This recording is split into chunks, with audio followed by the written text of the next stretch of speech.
Hey, we are a French and Polish couple, and this is our Korean dog, and she's unofficial project manager. A few months ago, we did something a little crazy. We bought a 100-year-old house in the Swedish countryside. Now we are renovating it, taming the garden, and figuring it all out on a tight budget with a love of DIY, free stuff, and making do with whatever we got. Welcome to the channel. We got the keys at the end of April. Moving day was, let's call it, humble. Everything we owned fit in one small car. And we mean everything.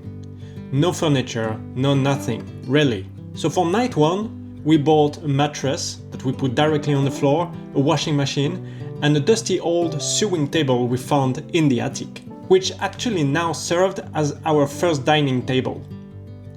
But within days, the magic of second-hand Sweden kicked in. We got a gorgeous sofa for 450 Swedish crown, which is actually extremely comfortable. A 50-inch TV for 300 Swedish crown, and something to put it on for basically nothing. Just like that, we save money on the main furnitures. That's the game we're playing here, and we're getting pretty good at it. First of all, Chichi needs a safe space to roam. So we built the fence in the half of the property.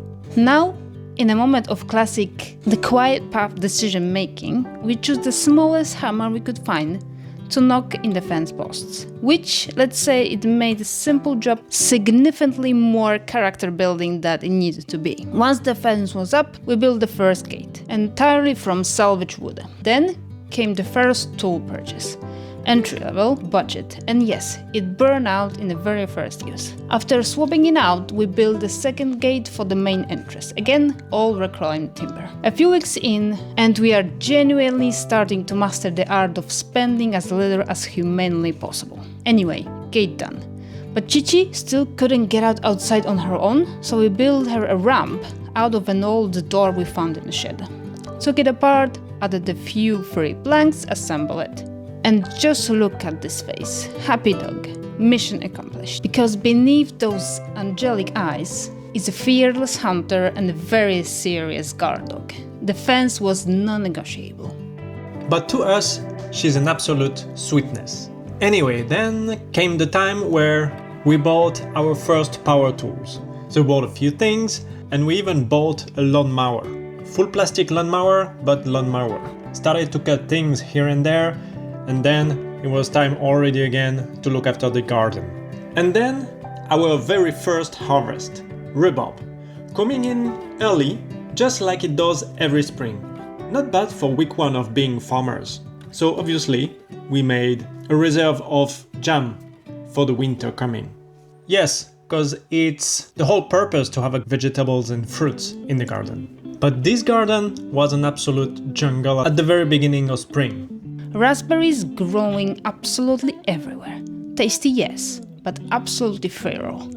Weeds taking over every inch. A proper full-on jungle. And remember, this is just the back half where Chichi hangs out. The front, oh, that's the whole different kind of wild. But we haven't documented the front garden yet. So this will be for the future videos. And I had to cut, of course, everything by hand under the supervision of Chichi. Anyway, this garden took hours to clear out, and pile after pile of branches, pile of weeds, we started to see much clearer in the garden. It started to look like something pretty nice with a lot of space to walk around. But also, we have trees, many trees on the property that need to be cut out. We start a little bit, but we still have a lot of work to come. Somewhere in all of this, we had a burst of ambition and thought. Why not strip the hallway wallpaper and paint it while we are at it? But the house had other ideas.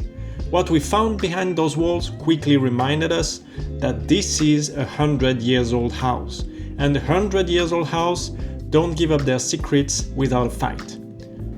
There are so much surprises, 4 layers of wallpapers, cables, electricity all around, very old stuff, but that needs to be taken out. So our plans revised, our timeline reconsidered. And that's also why during our spare time, with a half-empty house and the renovation that was growing by the day, we went hunting. Loppis, Swedish flea markets, become our second home. You find a lot of nothing and these things, but every now and then you strike gold. Our first desk, a proper vintage relic, 150 Swedish kronor, ours. And that's just one example. We're picking up pieces constantly, sometimes for a few kronor, sometimes for free, and even got a little lost deep in the very unexpected corners of Stockholm's, chasing down Loppis tips. Not always successful, but always an adventure. So most of the time, we came back home with things that we will never use, things that maybe we're gonna use, and things that we will use. Mirrors, doors, we found everything. And of course, we have to store everything, so slowly by slowly, our tiny garage starts to be very packed. But you know, Loppis, they are great. But there's not only Loppis, we also go to the recycling center, you know, the place where people go to put their trash. And sometimes they leave things for free, and sometimes they sell things also. So we just take things, make a big pile again of everything that we want, we ask for a price, they tell us a price, most of the time super cheap, and we just buy it. Can get shelves, bulbs of light, or these big furnitures, and you can't imagine how cheap was these things. But if you watch the video, you will see, because we'll let you know the prices. Then, in the middle of all of this, we had to drop everything for a quick trip to Poland. We slept on a bench at some point, in the airport, see the family, grab the rest of our stuff, the few boxes we'd left behind. Drove 1,500 kilometers, broke down 2 times with the car, once just before the ferries and once just when we arrived. Then took the ferry, picked up Chichi from a friend who'd been dog sitting, came home, unpacked the chaos and barely took a breath before the good weather hit and it was back to the garden, full speed. Right. So we also started finding bones in the garden. We don't know where they came from. We're fairly confident they're not humans. No school yet, so we're probably fine. Then we had to move this little tree that was growing just behind the house to put it somewhere else.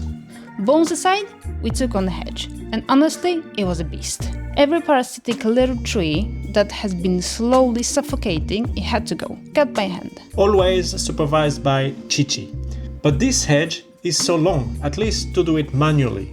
So it was another really hard job to do. And we also have a huge lilac tree, among other things. And we also just had to make some funny ways for our dog to go through it. But here's the thing. Despite all the work, this garden is genuinely beautiful. Fruit trees, flowers, more variety than we expected. We'll do a proper garden tour soon, because it deserves it. And to cap off the season, we built our first vegetable bed by hand. All that garden work produces an insane amount of green waste. Branches, cuttings, weeds, pile after pile. Eventually, we rented a trailer, did multiple runs to the recycling center, and finally started to see some actual space out there. Which we have of course since filled back up. Classic.